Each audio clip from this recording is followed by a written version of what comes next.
Aí, seguinte, a gente precisa agora de texto, né? A gente vai ter um texto para apresentar para o usuário o que é que ele tem que fazer, quais as opções que ele tem, e essas coisas. Eu vou colocar aqui text title, e eu vou colocar o title. Por quê? Porque ele vai ser o primeiro texto a ser colocado na variável. E a gente coloca uma quebra de linha, tá bom? Porque a gente quer quebrar a linha. Bem simples. Option in key valids, né? Que a gente tem que verificar as que foram válidas. Aí, o seguinte, a gente tem que adicionar os textos, né? As opções né, o texto aqui, essas coisinhas aqui, a variável. A variável de texto. Então, a gente vai lá e coloca mais igual a option texto, né? A opção essa daqui, texto, mais quebra de linha. Inclusive, se a gente colocar aqui print text title, vocês vão ver que já vai estar funcionando. Tem, já está funcionando. E aí, para colocar o subtítulo, é a mesma coisa. Coloca aqui embaixo, né? Após o for, que não tem necessidade de estar aí, então só coloca após ele e já vai estar funcionando também. Tá vendo?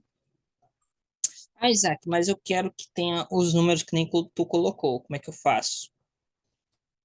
Então, você poderia colocar um count aqui, e começando por um, né? E você só implementaria aqui. Vou colocar um pontozinho para ficar mais bonitinho. Count.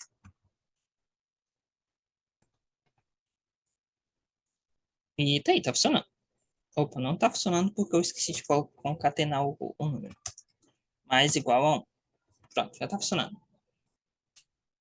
1, 2, 3. E tá vendo que ele ignorou o dragão porque eu coloquei none? É esse filtro que ele faz. Ele ignora completamente. Tanto que, se eu colocar aqui dragão de novo. Opa, dragão, né? Dragão em português que eu quero. Dragão. E ele vai colocar o dragãozinho aqui, ó. Aqui o dragãozinho. Bonitinho. Lindo. Mas a gente quer colocar essa numeração do jeito que tá aqui, né? No caso, eu acho que eu só vou tirar esses traçozinhos aqui, porque eu acho mais bonitinho desse jeito. Então, a gente faz o seguinte. Eu vou formatar aqui o texto que eu quero. Que no caso é só isso. Porque a gente vai usar a função fstring, tá bom? É literalmente, você coloca uma string desse jeito, coloca chaves e coloca um F bem no início da string, tá bom? O que que a gente vai fazer? A gente vai colocar um count e a gente vai colocar option zero, né? Porque a gente quer colocar o zero e a quebra de linha. E aí a gente só vai trocar para desse valor aqui. Ó. Pronto, troquei. E a gente coloca o F. Assim, ele vai indicar o seguinte: na coordenada do chave, a variável coloca a variável count. E aqui é a mesma coisa. A gente está trocando as chaves pela variável option 1, quer dizer, o texto dessa opção. Tanto que já está funcionando. Tá vendo? E para colocar um ponto, é bem simples. Coloca um pontinho bem aqui e já está funcionando também o texto. Inclusive, se eu colocar um espaçozinho, eu acho que fica até mais melhor. Ó, fica melhor de visualizar, porque fica com um traçozinho aqui. Mas então, agora a gente vai para a parte de seleção, ok? Na parte de seleção, é muito simples. Primeiro, a gente cria um while infinito, tá bom? Infinito? Sim, ele é infinito porque quando a gente coloca um true dentro como argumento no while, ele se torna infinito. Ele só para se você usar essa função aqui, break. Tem. Parou, tá vendo? Nem passou outra coisa, só acabou. Agora, se eu colocar assim, ele vai ficar rodando infinitamente e aí ele não para. Mas o que que a gente quer testar? A gente quer testar o prompt do usuário. Input text title. Afinal, é esse o texto que vai aparecer. Então, a gente só coloca o texto porque ele já está feito. Essa partezinha aqui é só para criar o texto, tá bom? Aí, para melhor visualizar. Essa partezinha aqui é só para criar o texto. Essa parte. E aqui a gente usa esse texto. Tanto que ele já vai estar funcionando a parte do texto, ó. Bem, ele já está esperando um input meu, mas o Sublime não permite que eu edite no terminal. Então, vamos cancelar. Pronto. E aí, o seguinte, a gente coloca um strip. E, basicamente, o que esse strip faz é tirar os espaçamentos. Por exemplo, você colocou uma variável aí que está desse jeito aqui. Espaço, bem interessante. Espaço. Essa função strip aqui, ela remove esses espaços aqui. Só. Ela não remove os que estão entre as palavras, tá bom? Ele só remove as que estão no cantinho.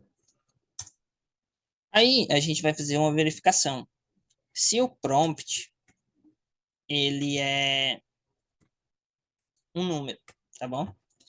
Essa função aqui, isNumeric, ele faz essa verificação. Ele verifica se todos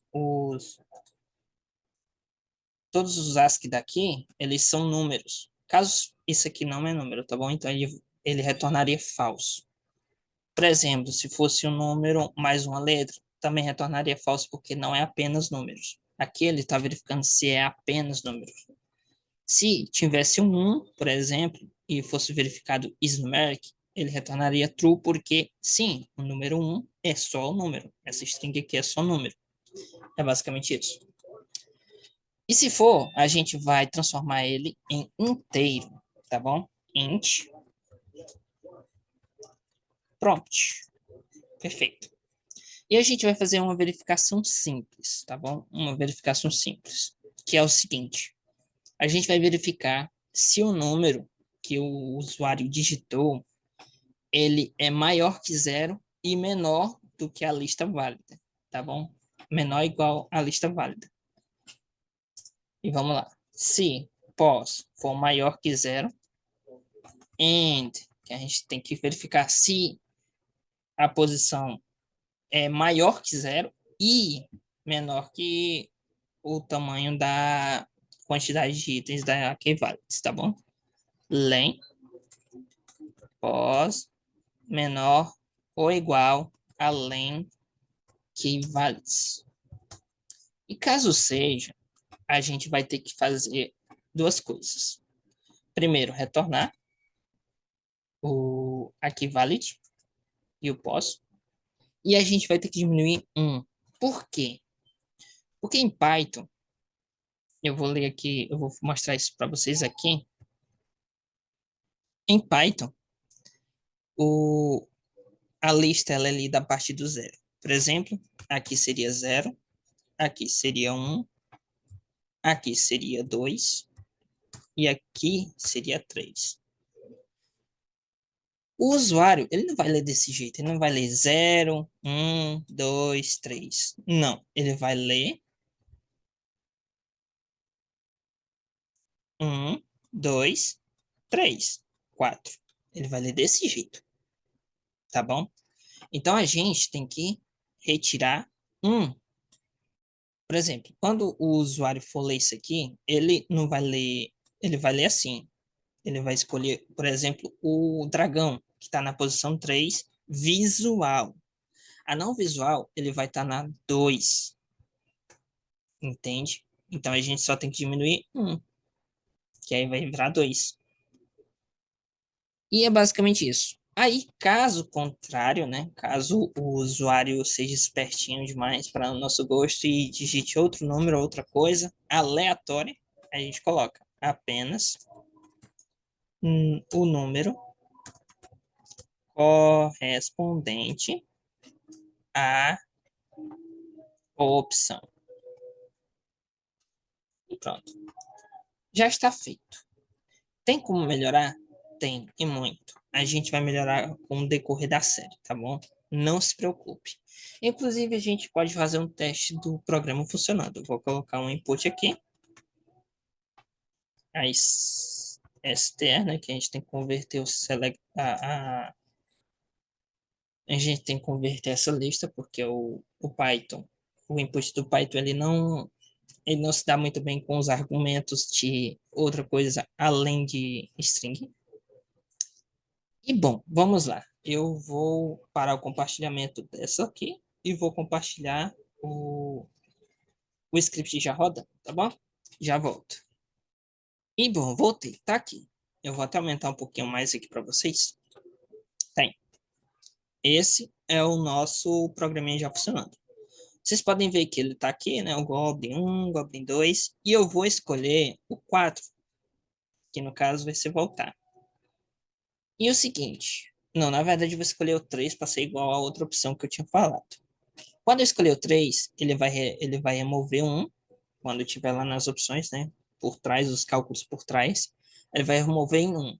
Aí ele vai fazer a contagem. 0, 1, 2. Correspondente ao dragão. Se eu colocasse um 4, ele ia colocar menos 1, né? 4 menos 1, 3. Aí, 0, 1, 2, 3. A opção correta, 3. Entenderam? E tá aí, ele já vai retornar a opção que eu escolhi, que no caso foi o dragão. Isso aqui vai ser a base do nosso jogo, tá bom? Ele vai ser completamente a base do nosso jogo.